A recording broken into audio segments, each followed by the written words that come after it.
morning, everyone.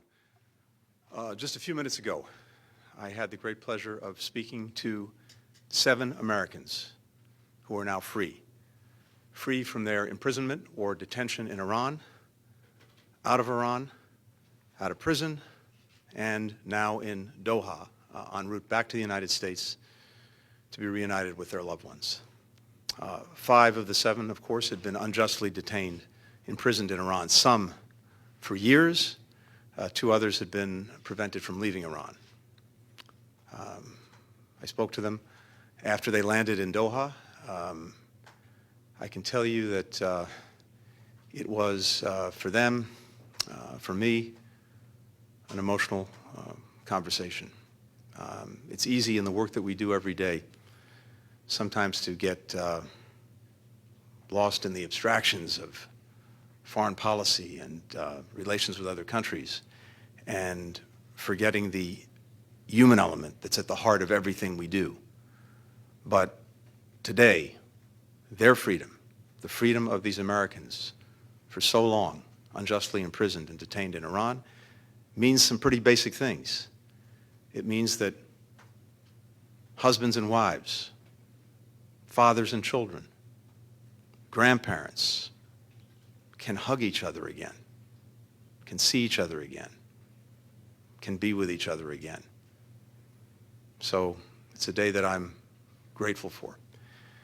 I want to thank a number of partners who've been so vital to helping us reach this day, particularly our partners in Oman, Switzerland, Qatar, the United Kingdom.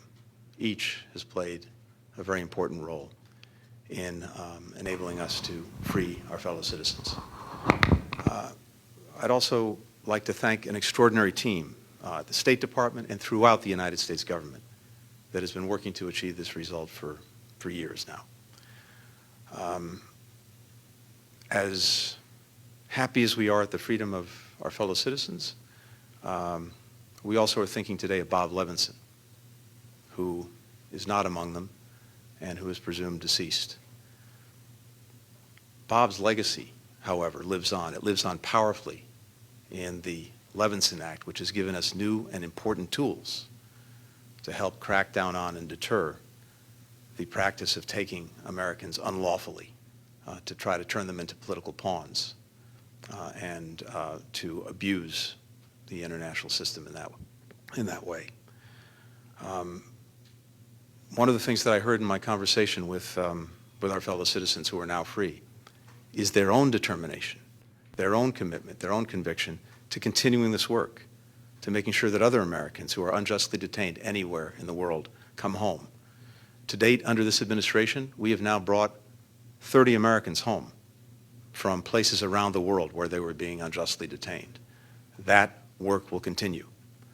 At the same time, we're going to be working every single day to take steps to make this practice more and more difficult and more of a burden on those countries that engage in it.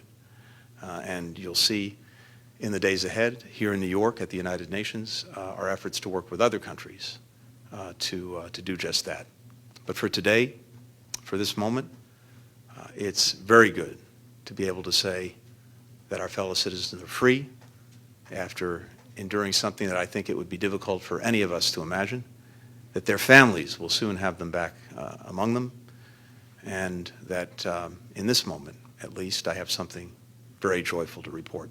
Finally, let me say that throughout this effort, throughout the work we've done to bring so many other Americans home, President Biden has demonstrated that he's prepared to make tough and difficult decisions. I have no higher priority. The President has no higher priority than making sure that Americans who are unjustly detained anywhere can come home. And we'll continue that work in the days ahead. Thank you. Time for 2 questions. Samara? Thank you. Correct. Mr. Secretary, based on the successful detainee swap this week, are you expecting any indirect talks with the Iranians this week, anytime soon? I'm not talking about direct talks, but through intermediaries or any sort of relaying messages. Thank you. Well, two things. First, let me be very clear that this process and the engagements necessary to bring it about, the freedom of these unjustly detained Americans, has always been a separate track in our engagement, or for that matter, lack of engagement, with Iran. So irrespective of what was happening or not happening, for example, in pursuing the effort to return to the nuclear agreement, we've been focused on working independently to bring these Americans home. So it doesn't speak to anything else in the relationship. We continue to be determined to take whatever step is necessary to deal with actions by Iran in a whole host of areas that are profoundly objectionable and that many other countries find objectionable. At the same time, when it comes to perhaps the number one issue of concern, which is Iran's nuclear program, we continue to believe that diplomacy is the best way to get a sustainable, effective result, one that we had previously with the Iran nuclear agreement, and we'll continue to see if there are opportunities for that. In this moment, we're not engaged on that, but we'll see in the future if there are opportunities. But President Biden's also been very clear that one way or another, he's committed to ensuring that Iran never acquire a nuclear weapon. Do you think there might be an opportunity this week, sir, the fact that I wouldn't anticipate anything this week. We're focused today on the fact that these Americans are now free after having endured something that I think most of us can't possibly imagine. In one case, one of our fellow Americans was in prison for 8 years, unjustly, and that's what we're focused on for today.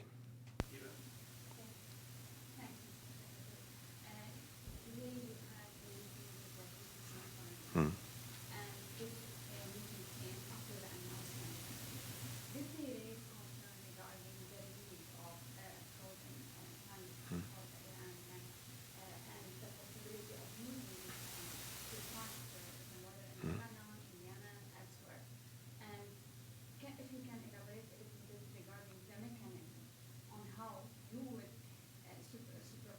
Mm-hmm.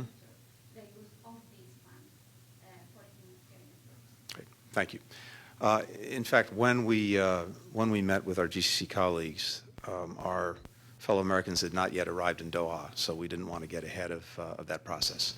Having said that, as I mentioned, two countries in particular played an absolutely vital role in helping to get us to this day, and that is Oman and Qatar. As for the other members of the GCC, I've had occasion over the past many months to talk to them about the relationship with Iran, which is a challenge for each and every one of them, including for us, and to discuss in that context some of the efforts that we were making to bring home our wrongfully detained Americans. And again, I don't want to speak for them, but I think everyone is supportive of that effort. With regard to the resources, I think it's very important to be very clear about exactly what this involved. As you know, this involved the access by Iran to its own money that had accumulated in Korean Bank as the result of oil sales that Iran made, which were lawful at the time those sales were made. And from day one, our sanctions have clearly and indeed always exempt the use of resources for humanitarian purposes, because our aim is not to harm the Iranian people. Our problem, our profound problem, is with the Iranian regime. So from day one, these Iranian monies that were in a Korean bank have always been available to Iran to use for humanitarian purposes. But for a lot of technical reasons, they weren't able to access those funds where they were. So the funds were moved to another bank where we have absolute oversight of how they're used, and they can only be used for humanitarian purposes.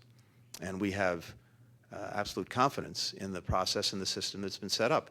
By the way, the previous administration prior to ours, had set up a similar mechanism that was never used, but exactly for these kinds of purposes. So we're very confident that the funds, the Iranian funds that have been made more easily available to Iran as a result of the actions that we've taken, will be used exclusively for humanitarian purposes, and we have the means and mechanisms to make sure that that happens. Thank you. Thanks very much.